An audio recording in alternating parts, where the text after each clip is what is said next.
Picture this, you're in your early 70s, relaxing on a beach and enjoying retired life. But someone's keeping a close eye on you, the IRS. Because in a couple of years, they're going to start forcing you to withdraw from your pre-tax retirement accounts. And if you're not careful, that could push you into a higher tax bracket, costing you tens of thousands, maybe even hundreds of thousands of dollars in avoidable taxes. But what if you could take control of that tax bill before the IRS does? That's what we're going to talk about today. I'm going to show you 7 things you can do ahead of time to avoid this tax headache, allowing you to transfer as much of your pre-tax savings as possible into your own wallet. Hi, my name is Kenney, and I've helped hundreds of clients navigate this exact problem. And I don't mean the IRS stalking you on the beach, but required minimum distributions, or RMDs. Now, these are simply the amounts of money the IRS starts forcing you to withdraw from your pre-tax accounts once you turn either 73 or 75, depending on when you were born. On the surface, this sounds pretty bad, right? But in reality, RMDs aren't always a bad thing, because not everyone needs to reduce their RMDs. In fact, for some people, these distributions are not only manageable, but helpful. Let's say you're needing to pull $30,000 to live on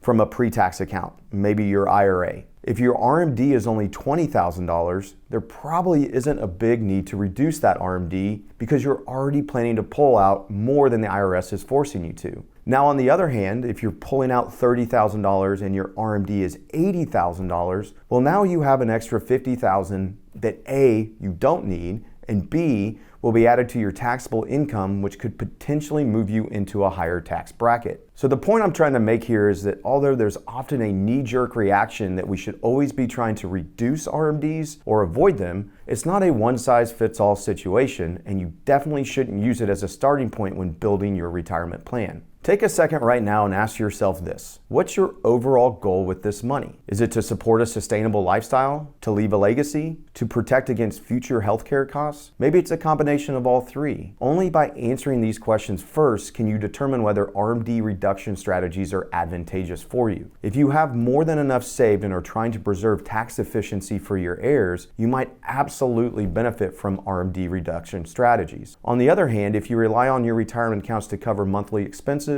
you may be better off focusing on cash flow and withdrawal strategy, not necessarily tax avoidance. And that's where thoughtful planning comes into play. Because here's the other thing you need to think about. If reducing RMDs creates stress in the present by pushing you to do too much and triggering large upfront tax bills, then the strategy may do more harm than good. Because the goal isn't to win the tax game in isolation. It's to build a plan that supports the life you actually want to live. And if your retirement planning strategy is a source of stress for you, it's not a good plan. You've worked a long time to build up this money. Now it's about using it wisely in a way that brings a relaxing retirement. Tax planning matters, but it should never come at the expense of the life you want to live. Okay, so with that being said, let's start looking at 7 ways you can reduce your required minimum distributions. The first, Roth conversions. If you've built up a good portion of your retirement savings in pre-tax accounts like IRAs or 401ks, like we said, the IRS is eventually going to come knocking. Starting at age 73,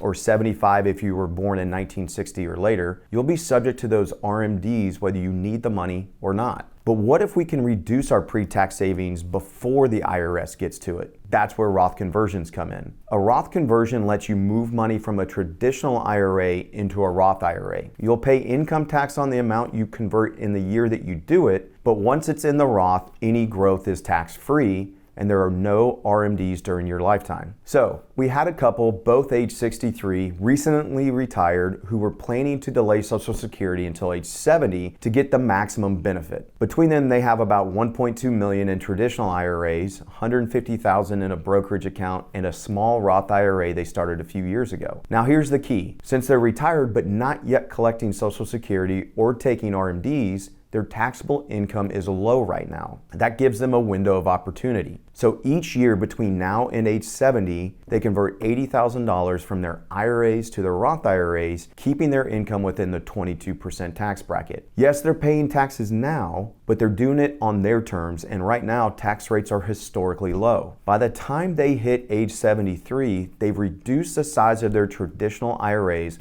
by hundreds of thousands of dollars. That means lower RMDs, which means lower taxes and fewer surprises with things like Medicare premiums or tax on Social Security. And their Roth IRAs can seek growth all tax-free. That's money that you can use later in retirement or even pass on to their kids tax-free. So essentially, Roth conversions let you spread out your tax liability rather than getting hit with big RMDs all at once. And if you're in that early retirement window, say in your 60s with no earned income and before Social Security kicks in, this might be your sweet spot. But like anything tax related, it takes planning. You want to run the numbers, coordinate with your CPA or financial planner, and make sure you're not triggering any unnecessary tax bumps. And I'm happy to help you with that. Scan the QR code on screen or click the link in the description to fill out some information on your finances. And I'll review it and record a complimentary video for you with some recommendations for your personal situation. The second strategy is to delay Social Security benefits. Now, when you think about delaying Social Security, the first advantage that probably comes to mind is a bigger monthly check. And that's true. For every year you delay past full retirement age, your benefit increases by 8% up until age 70. But there's another reason to consider waiting, and it has nothing to do with the size of your check. It's about tax planning. If you retire in your early to mid 60s but hold off on taking Social Security, your taxable income could be significantly lower for several years. And that low income window could be beneficial for you. As we talked about in the previous strategy, this is the time to consider Roth conversions. But you could also use this time to harvest gains, fund a donor advised fund, or rebalance your accounts. So if you're in your 60s and thinking about when to claim Social Security, think beyond just the benefit amount. Waiting just a few years could open up the door to years of tax-smart planning, and that could save you a lot more in the long run. The third strategy is qualified charitable distributions. If you're someone who gives regularly to charity, this may be a very attractive option. QCDs allow you to give directly from your IRA to a qualified charity without paying income tax on the distribution. Once you reach age 70 and a half, you're eligible to make QCDs. So there's going to be at least a 2.5-year window where you can make qualified charitable distributions before you have to start required minimum distributions. So that gives us an opportunity. Let's say you're 71 and you want to donate $5,000 to your church. You could take a $5,000 distribution from your IRA, pay taxes on it,